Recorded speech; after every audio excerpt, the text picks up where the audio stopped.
I like the excitement. You know what I'm saying? Yeah. There's always something going on here. You get some beautiful girls. Look at that. Hey, ladies. All right. 2, you will have access to food, to liquor, to weed, to cigarettes, to people. The city is always woke. I probably sleep 4 or 5 hours a day. I'm always up because I don't want to miss nothing. What's happening now?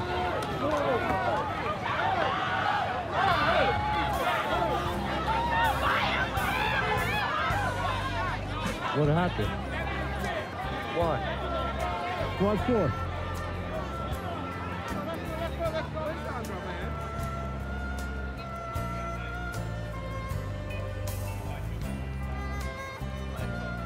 Terveisiä New Yorkista. Mä olin saapunut edeltävänä iltana Ison omenan sykkeeseen tekemään dokumenttisarjaa siitä, kuinka sekaisin Amerikka ja sen ihmiset ovat.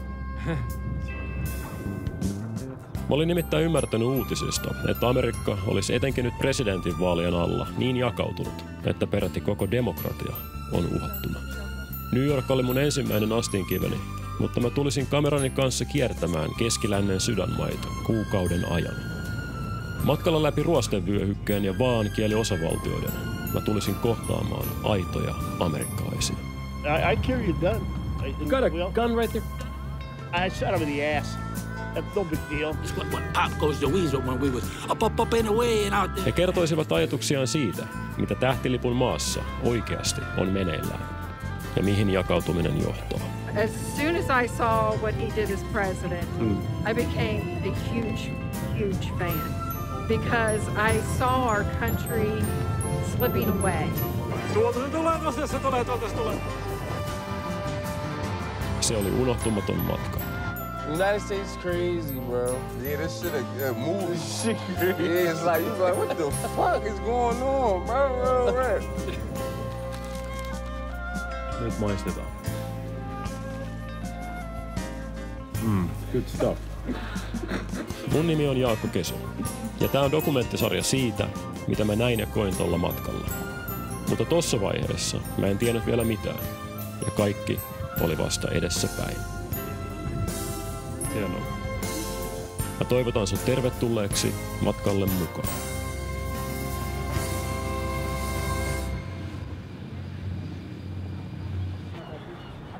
En sano tätä rehennellen tai mitä. Mä oon matkustanut aika paljon ja nähnyt erinäisiä paikkoja.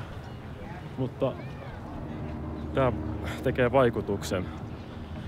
Tuolla liehuu Amerikan lippu taustalla. Tuolla taustalla on Manhattan. Tuolla on Vapauden patsas, tämmönen moderni kolossus. On vaan niin ikonista ja surrealistista. Amerikka on aina viehättänyt mua. Mä asuinkin siellä jonkin aikaa, mikä on ehkä jättänyt jälkensä, vaikka olinkin melko nuori silloin. Mun isä oli joku opintoihin liittyvä asia, jonka takia me vietettiin sieltä ovi. Myös Liberty Island oli tuttu paikka. Mä muistan sen verran, että päivä oli melko tuulinen. Taustalla näkyy tuolloin vielä pystyssä olleet kaksoistornit, joiden sortumista mun äiti vuosia myöhemmin huusi mut seuraamaan televisiosta käsin. Isku järisytti maailmaa ja amerikkalaisia, tai niin mä ainakin olin luullut. Were you here when the attack happened? It didn't affect me emotionally too much. I went to McDonald's after that. What you get? It was a bad atrocity. Right, yeah. But as far as historically, everything that's been going on, those don't get the attention that 9/11 got. Being here at this very quintessential American location, what does this mean to you? It does not stand for liberty. I feel like it didn't even factor in our liberty. It is not ours. It's more so for a different American. And I'll just leave it there, sir. Mä huomasin, että toi äskeinen keskustelu on täysin epäskarppina. Täällä on niin kirkasta ja nyt me juokset tuohon lauttaan. VTC-iskujen jälkeen Amerikka muuttui. Terrorismin vastaisen sodan nimissä hyökättiin Lähi-Itään, kidutettiin vankeja Guantanamo Bayssä ja vakoiltiin omia kansalaisia. Hurrikaanit aiheutti massakodittomuutta ja maata riepotellut talouskriisi puolestaan levisi muuallekin maailmaan. Syntyi kansalaislevottomuutta, Occupy ja BLM-liikettä, eikä koronankaan vaikutuksista kansalaiset ole vieläkään päässeet kokonaan yli. Amerikan kiilotettuun kuvaan tuli säröjä. Uutiset kertoo jatkuvasti polarisoituneen maan haasteista, kuten talousvaikeuksista, maahanmuutosta, opioidiongelmasta ja umpikujassa olevasta politiikasta. Asiantuntijat puhuu vakavissaan demokratian kriisistä ja väläyttää jopa joskus sisällissodan mahdollisuutta.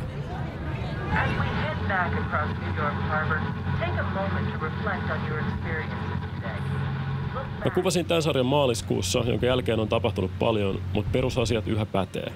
Kaikista huolimatta USA on yhä maailman mahtavin maa. Jos siellä tömähtää, vaikutukset tuntuu kaikkialla. Jotta me tiedetään, mihin me ollaan menossa, siksi on hyvä tuntea Amerikkaa. Do you like being American? I was born one. That's the only. Do you? What's best about being American? The best thing? Yeah. It's New York. You ride a bus, you ride a train, you can hear 50,000 different languages. Yeah, it's true. And everybody get along. Yeah. Who are you gonna vote for? What am I gonna vote for? I'll put it this way. If my mother, God bless her, she's dead now, if she was a Republican, I wouldn't even vote for her. You know, I think they're the most horrible people on earth. Republicans? Yeah, they're horrible. Why? See, this country is racist, period. It's white men. They are racist to the heart. They will not change. Kun mä kiertelin Manhattanin katuja, mä näin lisää merkkejä tästä murrostilasta.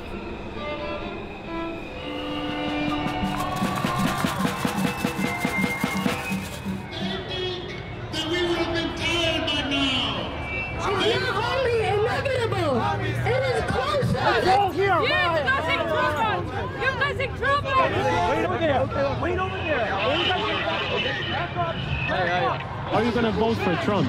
No. No? No, never. No who way. Are you gonna? But not Biden either, or are you?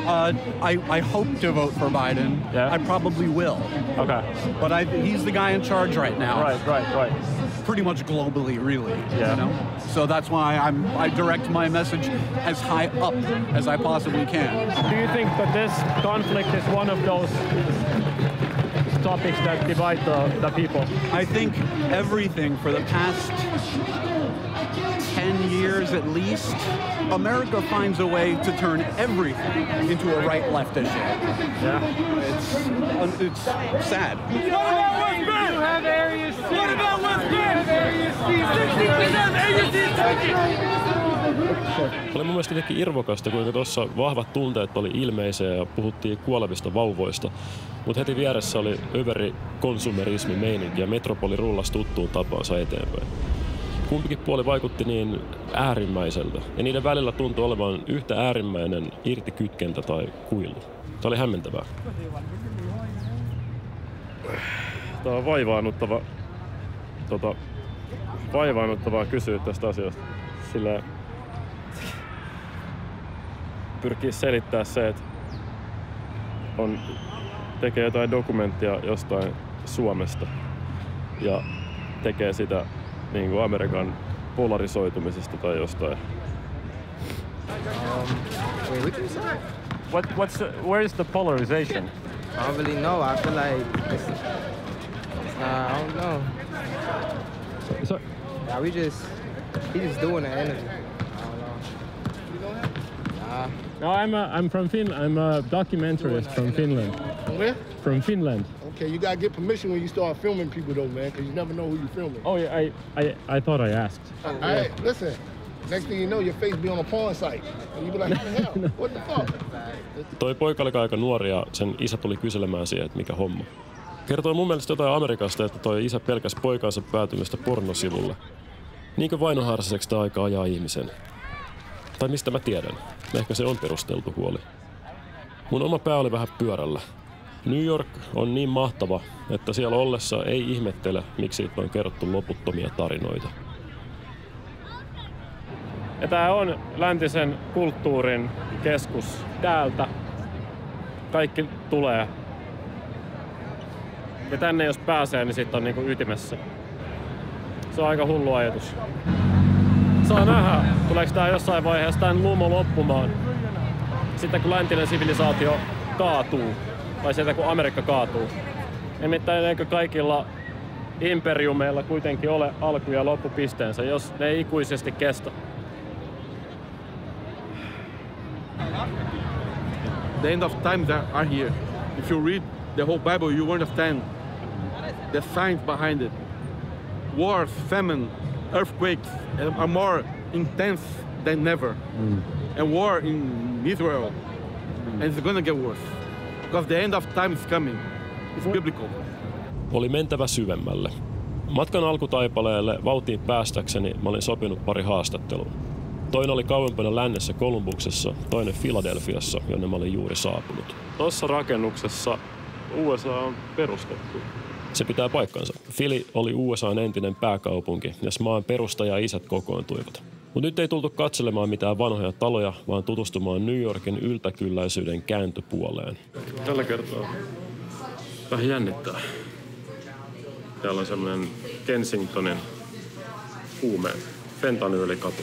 Niitä sanotaan niinku zombikaduiksi. Ja ihmiset todella on sillä ihan sekaisin.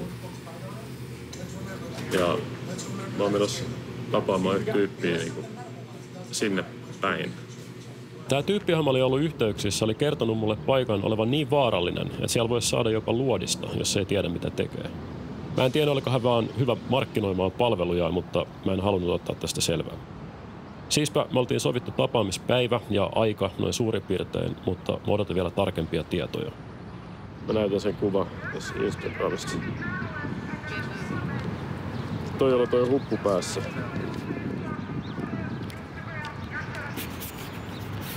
Hei, nyt mun puhelin värähti. Olisikohan se vihdoin se? Ei oo vielä. Ei, puhelin värähti taas. Ei oo vieläkään. Lopulta hän laittokin viestiä, mutta mä itse peroin tapaamiseen, koska ilta alkoi laskeutua, eikä aikaa kuvaamiseen enää ollut riittämiin. Ei voi mitään. Harmittaa kyllä oikeasti. Kaikesta huolimatta oli mukava kävellä Filadelfian öisiä katuja. Liikkeellä oli monenlaista kulkijaa.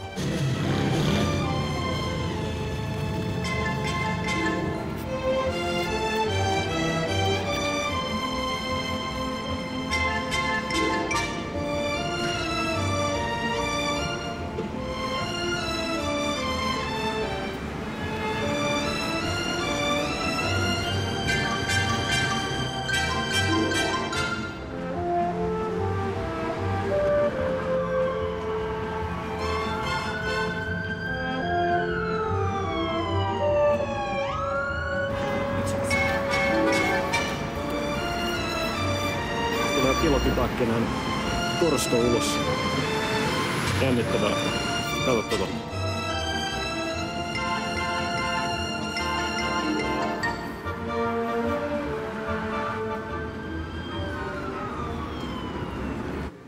Mä olisin yrittänyt seuraavan päivän uudestaan tapaamista, mutta mulla oli jo lentolippu Kolumbukseen.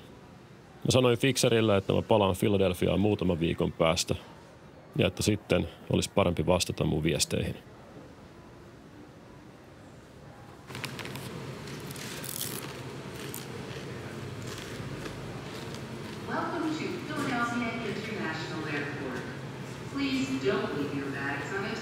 Heräillessäni mä mietin toistaiseksi näkemiäni asioita.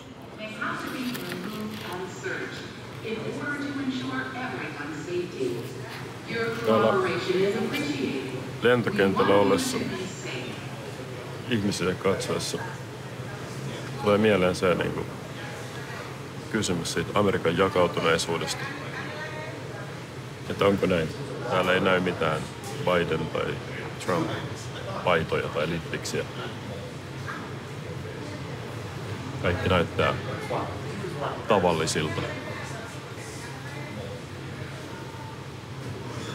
Miten niin tää on jakautunut maa? Miten se näkyy? Vai onko se vaan median luoma juttu, mikä myy? Totta kai mä tiedän kaikista maahan liittyvistä ristiriidoista, joista mä oon uutisissa lukenut. Ja olihan mä myös kuullut niistä haastateltavilta. Mutta oikeasti suurin osa mun kaikesta näkemästä oli täysin sopuisasti toimeen tulevia ihmisiä. Itse asiassa amerikkalaiset vaikutti poikkeuksellisen mukavilta. Malliesimerkki siitä oli, kun lentokoneessa toi edessä seissyt tyyppi aivasti ja sitten 15 vasemmalla istuva silmälasipää sanoi bless you. Mä ymmärtäisin, jos he istuisi vierekkäin tai jos heillä olisi katsekontakti, mutta etäisyyttä oli sen verran, että kanssakäyminen ei ainakaan suomalaisten normien mukaan olisi odotettua, vaan olisi jopa outoa. Mutta taas toisaalta kaikki he, jotka oli kertonut mulle kokemistaan epäoikeudenmukaisuuksistaan, oli myös hyvin hymyileväisiä ja ystävällisen olosia, mutta jotka pääsi valloilleen, kun heiltä kysyi asioita. Median perusteella mä olin odottanut selkeämpää riitaisuutta, mutta asia ei vaikuttanut niin yksinkertaiselta. Mä en ihan saanut kiinni, että mitä tämä mun missio, Amerikan jakautuneisuuden selvittäminen, siis edes oikeastaan tarkoittaa. Columbus, johon mä olin saapunut, on laskentatavastaan riippuen 1 miljoonan tai parin ihmisen kaupunki. Melko iso, mutta ei mikään New York. Mä olin tullut sinne tapaamaan radikaalia kirjoittajaa ja aktivistia, Prince Shakuria, joka muun muassa toi BLM-liikkeen kampukselle. Mä toivoin kuulevani perspektiiviä isoon kysymykseen. Am I allowed to cuss? Yes, you are. I would say fuck yes, the U.S. is polarized. So many people in America live in different Americas. There's the poor version of America. There's so many distinctions in that. There's middle-class America. Politicians have been talking for the past 10 or 20 years about how the middle class is disappearing. There's the elite. There's people that are documented, people that are undocumented. There's people who are incarcerated, people that aren't incarcerated. I mean, look at houselessness in the U.S. And I think also the U.S. is a country where I do believe a lot of people are friendly, but I also think there's a lot happening right underneath the surface. And I think that is how the government wants the average citizen to like live and operate. Like, we believe in the illusion, and underneath the illusion is all of the violence that started all of this. Do you think that the political system is broken? Yes. And that America is broken? Yes. In what way? I think if you start a country with evil and genocide and murder and only reform what that looks like, it might look pretty today, but that doesn't mean that it isn't built on blood and suffering. It's Super Tuesday today. It seems like Biden and Trump will be running against each other. What do you think of these two candidates? Oh, gosh. Oh, wow. Fuck Trump. He's disgusting. I hope he dies in a fire at Trump Tower.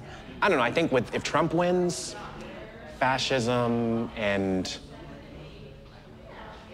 I don't know, hatred is much more visible, and I think it becomes an easier thing for people to organize against on some level, but that also means that a lot more people will suffer. There will be a lot more legislation that will literally just lead to more people being jailed or harmed or, I don't know, all sorts of violence that we can't even imagine. And I think with Biden, we can look at what's happening now in Palestine as, like, the Democratic Party has done next to nothing to stop this genocide from happening, from being on the right side of history. But when really has the Democratic Party or the U.S. government, when have we ever really been on the right side of history? So both candidates represent different versions of evil. One is a more visible evil, and the other one you kind of have to read a little bit more and understand. Are you worried there's going to be a civil war?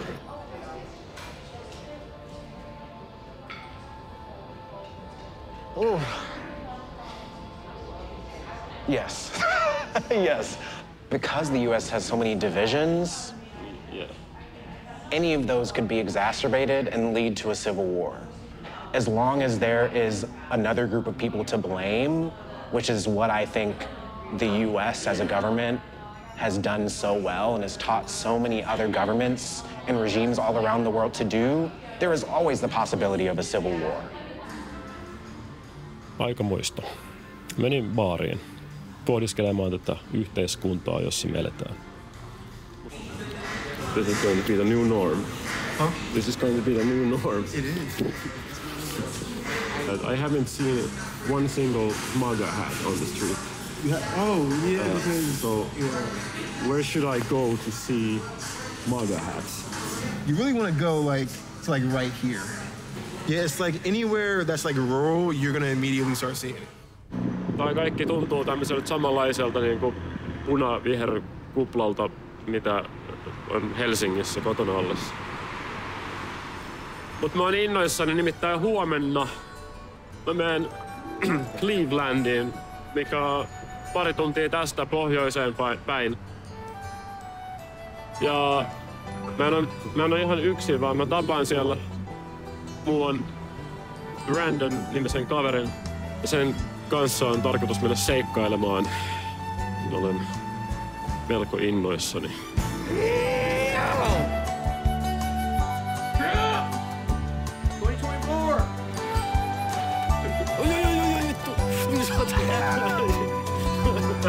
You just tried to compare Islam to communism? What the fuck are you trying to say? Hey! Crazy pagan culture.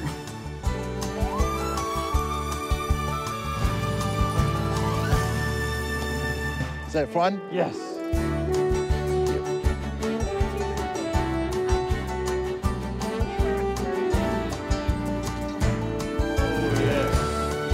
Nice talking to you.